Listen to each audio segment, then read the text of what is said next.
Hi everyone, thank you so much for joining me. My name is Sophie and I work in the Education Liaison and Outreach team at Middlesex University. So I'm going to be talking to you today about student finance. So as a parent or guardian of a person going to university, it's really important that you know how they can finance their studies. So we're going to be covering a few different things as we go. So we'll be covering whether your child can afford to go to university, the actual application from your side and a little bit on theirs, the repayment, how that actually works, because we get a lot of questions about how students repay back their loans, and also any extra costs of going to university as well. So firstly, can my child go to university? Yes, they can.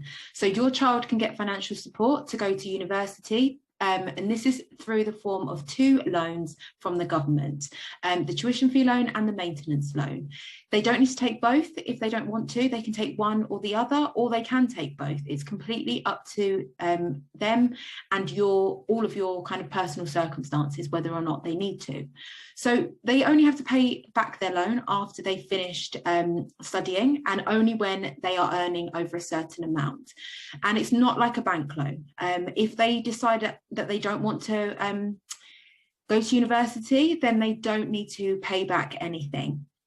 So with a normal bank loan, you are required to kind of be in a contract and pay back something, but they aren't required to pay back anything if they decide before they go to university that this isn't for them. So any outstanding loan amount is written off after 30 years, even if they haven't paid it all in full, which is really important to note. They could have made one repayment, or they could have made 50 repayments. If at 30 years they haven't paid it back in full, it's absolutely fine. It just goes away. And any additional support that they might need in terms of finances is available to those people who might need it. So what is your child entitled to? Well, the tuition fee loan at the moment stands at £9,250, so they can get the full amount in terms of tuition. And in terms of maintenance loan, that does depend on your household income, and we will discuss that in just a second. So firstly, how does it work? So your child will need to apply, and they can do this via the gov.uk/student finance website. If your child is applying for a maintenance loan, then this is dependent on your household income. So they'll be asked to enter your email address when completing their application. And then you will need to create an account with the student loans company. And you may be asked for some personal details, such as your national insurance, your HMRC information. And this will allow student finance to know your income and then give the right amount of funding to your child. If you don't give this information over, then your child will receive the basic maintenance amount, and we'll discuss this a bit later. So just looking at what students are eligible for in 2021 to 2022. Firstly, if they want to, and if you want to, you can work out what they can apply for at gov.uk/student finance. And this is the calculator. It's very simple and quick. It takes no more than 2 minutes. Just pop in some basic details and you'll get an estimate of what you can get. So if your child is undertaking overseas study as part of a UK-based course, the maximum amount that they can get for maintenance is £10,866. If they are living away from home and studying in London, it's £12,382. If they are living away from home and studying outside London, it's £9,488. And if they are living with parents, it's £7,987. Typically, it does cost more to live in London, so that's why the maximum amount they can get is higher. But they do need to remember that if they're going to another major city, such as Birmingham or Liverpool, cost of living is rising there, so they may, also incur higher costs by living there too. So let's just have a look at the maintenance loans for students living away from home and studying outside London. So the maximum they can get is £12,382, and this is dependent on an income, a household income of £25,000 or less. So if your income is higher than that, as you can see down the sliding scale, the maximum amount that they can get does decrease. So on the right hand side, you can see that the minimum amount that a student can get is £6,166. Now, if you choose to omit your household income, then this is the maximum that your child will receive when they go to university. Or child has a registered disability or learning difficulty, or they are studying one of the courses listed on our screen, then there is additional monetary support that they can access.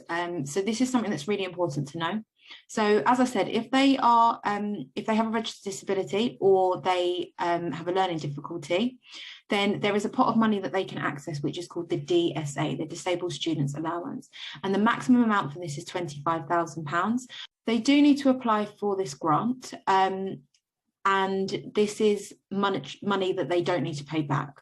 So it goes towards the cost of supporting them in their studies. So for instance, if they needed ergonomic equipment, or they needed a reader, or something that's going to support them while they're at university, then the money can be used towards this. They do need to make an application at the same time as they apply for student finance. And it's pretty easy. You can find the information out on the Student Finance website on gov.uk. And they would just need to fill this in, and there is also support from the university as well if they need advice and guidance on filling this information in. There are some extra grants, bursaries and scholarships that are available through the universities. So if your child is looking for extra monetary support while they're at university, then I would advise going on the various different universities' web pages, checking out the fees and fundings page, and looking and seeing what sort of scholarships are available. So grants, bursaries and scholarships, all of those words can be used interchangeably, but it's money that they don't have to give back. They would normally need to make an application for one of these, but depending on their circumstances, might mean that they are eligible. There's no harm in applying. And it could be that if your child is a high academic achiever, or they've got a special talent, they're good at sports, anything, there's normally a scholarship that would meet their requirements that they can apply for and see if they are eligible, and then are offered that amount of money. If your child is doing a nursing, midwifery or other allied health profession course, so this could be mental health nursing, learning disability nursing, orthotics, podiatry, radiography, then they are eligible for a pot of money from the NHS Learning Support Fund. And this is, as standard, £5,000 per year. Plus, there is an additional incentive or additional monetary incentives depending on the area that they are living in when they go to university. A regional incentive. There is a course incentive, so courses that struggle to recruit or don't recruit as well as nursing, for instance, are given an extra £1,000. And if there's any additional childcare costs, then there is some extra money that they can get there as well. So repaying the loan. This is something that we get asked about all of the time, and there is this common misconception that people need to repay back their loan immediately. This isn't the case. So students don't need to repay their loan back until they have finished their course. And this is the April after they finish the course, so they're in the new tax year. So that's almost 9 months after they finish their course, and they are earning more than the threshold, which is currently at £27,295.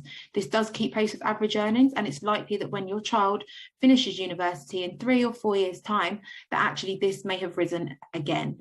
Previously, it was 21,000, then it moved to 25, and then last year it was £26,500, and now the threshold is 27,295.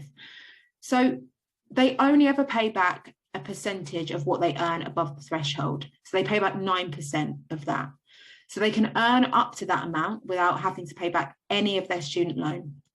Payments get taken directly from people's salary normally. If your child does decide to go abroad after finishing university, then they have to make arrangements with the student finance company.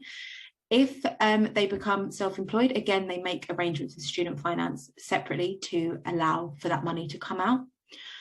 Interest will be charged from the day that they make their first student finance payment until the loan is repaid in full or cancelled.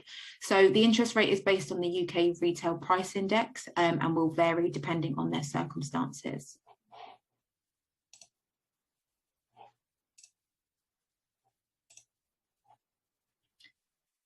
So how much does it actually cost to go to university? So before starting university, it's really, really important to think about the cost your child is likely to face and how they manage their money.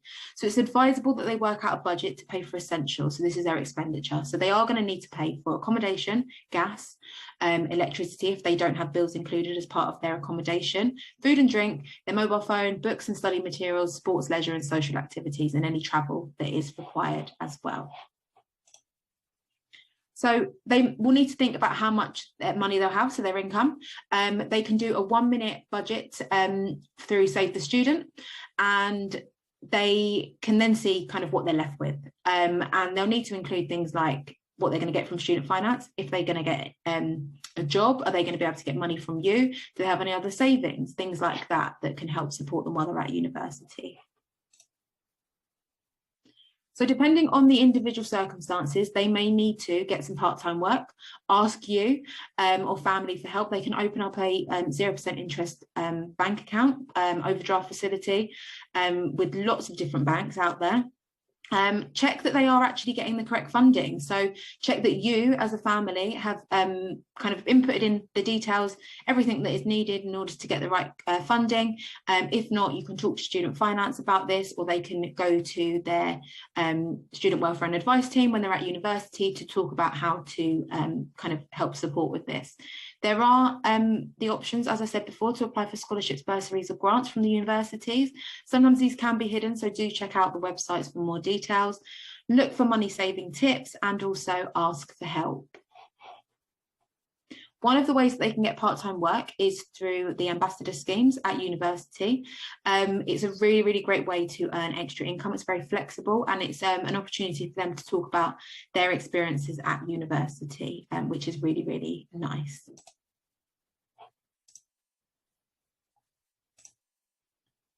So then the next steps are for them to register for an account. The main window for applying is from spring, so from February, so it should be open right now until May. Students can make applications up until the very start of them going to university, but applications can take up to 6 weeks. So in order to avoid delay, we suggest that students do make their applications as early as possible. In the event that they decide they want to switch universities, that's absolutely fine. We just recommend that the application is done in the first instance, because it can take a little bit of time for the application to be processed. So the main window is February to May. They can register for their account now, and also do your research as well. See what else is available out there. All of the websites on the screen at the moment can help support in students making their decisions about, you know, what universities they might want to go to, whether or not they are going to take both the tuition fee and the maintenance loan, how they can also get extra income while they're at university, all of that sort of thing. But if in doubt, talk to universities. Middlesex have a dedicated chat function to enable students to talk, for you to be able to talk to university experts directly, ask your questions, attend open events. If they become applicants, attend the applicant events that are taking place, ask the questions that you need to, so that you can be as informed as possible. So I just want to say, wishing everyone the best of luck. And if there is anything that the universities can help and support with, obviously working at Middlesex, we can help and support with anything that you need for your child if they are applying to us. But we have also a dedicated parents and supporters page that you can go to, and the links are in the description on the Parent Hub.